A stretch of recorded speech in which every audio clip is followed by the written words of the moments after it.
മുല്ലക്കാനത്ത് പ്രവർത്തിക്കുന്ന രാജാക്കാട് സാമൂഹ്യാരോഗ്യ കേന്ദ്രത്തിൽ ആവശ്യത്തിന് മരുന്നും ജീവനക്കാരെയും എത്തിച്ച് കിടത്തി ചികിത്സ പുനരാരംഭിക്കണമെന്ന ആവശ്യം.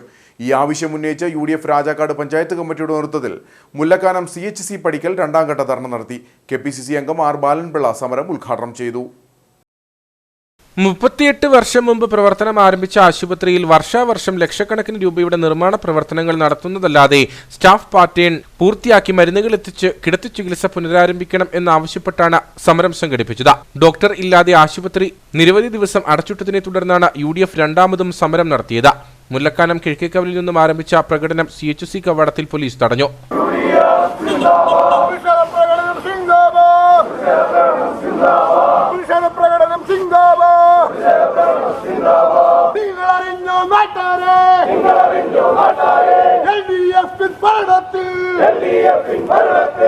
പാവങ്ങളുടെ പേര് പറഞ്ഞ്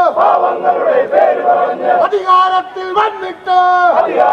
വന്നിട്ട് മുല്ലക്കാനം ആശുപത്രിയിൽ ബ്ലോക്കുമില്ല, ജില്ലയുമില്ല. UDF ചെയർമാൻ CB കൊച്ചുവെള്ളാട്ടിന്റെ അധ്യക്ഷതയിൽ നടന്ന സമരം KPCC അംഗം R. ബാലൻപിള്ള ഉദ്ഘാടനം ചെയ്തു. UDF രണ്ടാം ഘട്ട സമരമായത്.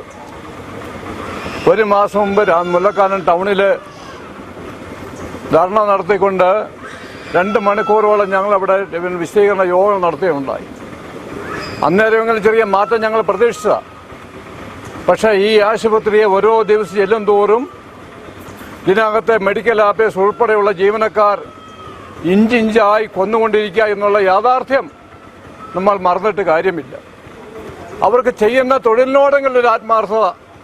എന്തിനു വേണ്ടിയാണ് ഞാനിവിടെ വന്ന് ജോലി ചെയ്യുന്നത്, എന്തിനാണ് സർക്കാർ എന്നെ സേവനത്തിന് ഹൈറേഞ്ചിലേക്ക് വിട്ടിരിക്കുന്നത് എന്നാൽ ഉത്തരവാദിത്ത ബോധം മറന്നുകൊണ്ട് ഈ ആശുപത്രിയിൽ ഓരോ ദിവസവും ആശുപത്രിയുടെ മരണമണി മുഴക്കിക്കൊണ്ടിരിക്കുന്ന സ്ഥിതിയിലേക്ക് ഇവിടുത്തെ ജീവനക്കാർ ഭരണസമിതി മുന്നോട്ട് വെക്കൊണ്ടിരിക്കുക, മത്സരിക്കുക. ബ്ലോക്ക് പഞ്ചായത്ത് ഒരു ഭാഗത്തോടെ മത്സരിക്കുന്നു, മെഡിക്കൽ ഓഫീസർ മറ്റൊരു ഭാഗത്തോടെ മത്സരിക്കുന്നു. MLA പ്രഖ്യാപനവും കൊണ്ട് നടക്കുക. ഇത് താലൂക്ക് ആശുപത്രിയെ ഉയർത്തുമെന്ന് MLA പ്രഖ്യാപിച്ചിട്ട് വർഷങ്ങൾ കഴിഞ്ഞു. കൺവീനർ ജോഷി കന്യാക്കുഴി, OS ജോസഫ്, നേതാക്കളായ ചാക്കോ നടുക്കുടി, ജോസ് ചിറ്റടി, സുധീർ കോട്ടക്കുടി, KS ശിവൻ, MP ജോസ്, ഷാജി അമ്പാട്ട് തുടങ്ങിയവർ സംസാരിച്ചു.